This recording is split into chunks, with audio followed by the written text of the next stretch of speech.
Hello everybody, welcome to another show of the Totally Awesome Fishing Show New Zealand. Here I am at Twizel Canals, and I am trotting down the canal for whatever wants to take my bait, either a trout or a salmon. I'm using the eggs, and what I'm doing a slightly I'm using a rig different to what they use over here. They use a lead over here to put the egg on the bottom, but with that you do pick up snags. It's good because your bait is on the bottom, that's where you need to be. But what I'm actually doing, I'm using a float. I've managed to get this float from Aussie. It's a blackfish float, and I've got a couple of swan shot down. I've probably got a set at about, I don't know, probably set at about sort of 8 or 9 foot, something like that, 10 foot, something like that. And I've got a stop knot on it, and the float it's sort of catching the bottom and then bouncing clear, which is just about right. So now it goes under, the float goes under and it comes up, so that means the lead, one of the swan shots, is catching in the weed, so that means the egg is on the bottom. So what this does, this keeps the line vertical off the bottom and then across, and it just avoids you getting tangled. You do have to walk. It doesn't suit the angler who likes to sit in his deck chair all day, but it's a way of covering ground, which is very important. And so basically we're coming to the fish and we're presenting it in a sort of a non-tangled three ways. There's a bee there trying to get stung. So if you find yourself you're getting a bit sort of it's getting caught and stop stationary, it's because it's coming too close to the bank. So all you do, just wind it up. That's the rig. Here's the swan shots. I've got depending on what size float you've got, but I've got enough weight to sort of take it down. 8-pound trout leader, and I've got a couple of eggs on a size 8. Okay, and we've got a stop knot which you put on the braid up here, and it's probably set about 10 foot all in all. So the key bit is that bait needs to be there or thereabouts in the bottom. So what you do, you just lob it out a little way. That's probably a bit too far, so we're quite deeper in the channel. It's deep. The fish are in close, and I know that because I saw someone hook up with one last night.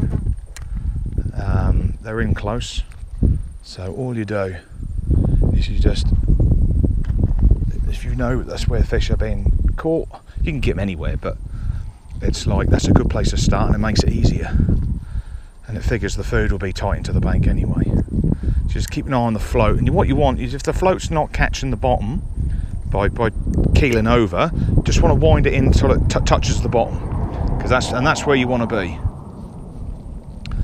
So all you do, so it's trotting nicely down the this is a technique we use for catching roach in the UK, and also for pike fishing.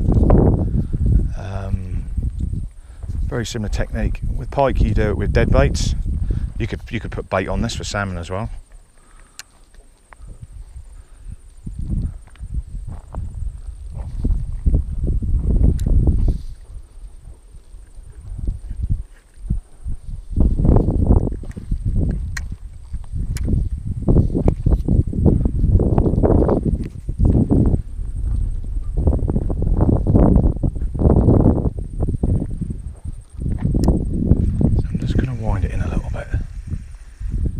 To there, you see some dark sort of weed, so it's picked up quite a bit of speed, and the lead,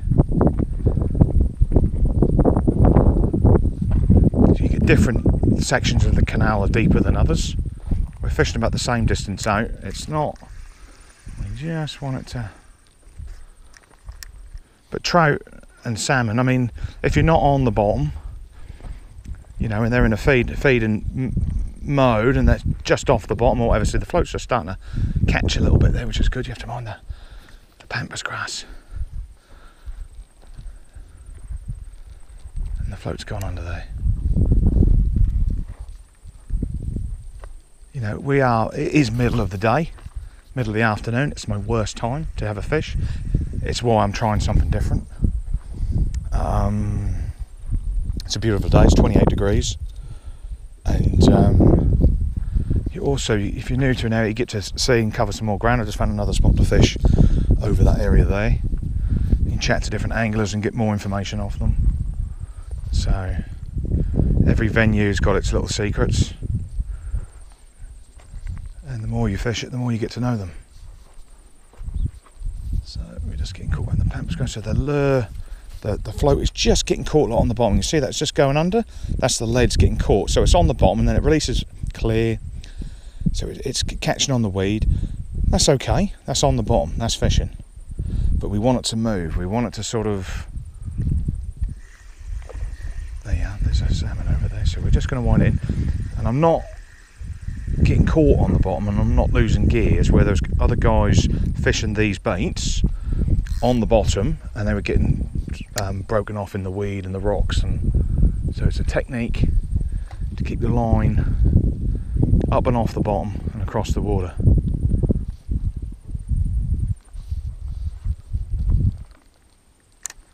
And it's a good bite indication thing as well. And it worked. This is midweek, so it obviously works. You won't want to do this on a weekend when there's a lot of people fishing along the bank, because it just won't work. But there's absolutely nobody along here. So the float is not catching there, so I'm just going to wind it in until it starts to catch, and that tells me my bait is on the bottom, which is where I want it to be. Plus, also when it catches, it slows it all down a little bit as well, instead of just rushing off in the current. And I don't get so tired. So it's sometimes you've got to work for your fish.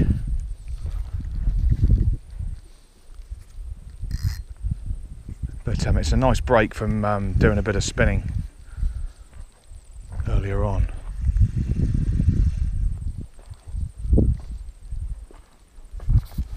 What's that there? A bit of wrapper? I thought that was a lure there. There you are. Come on, fishy. You might get a surprise here.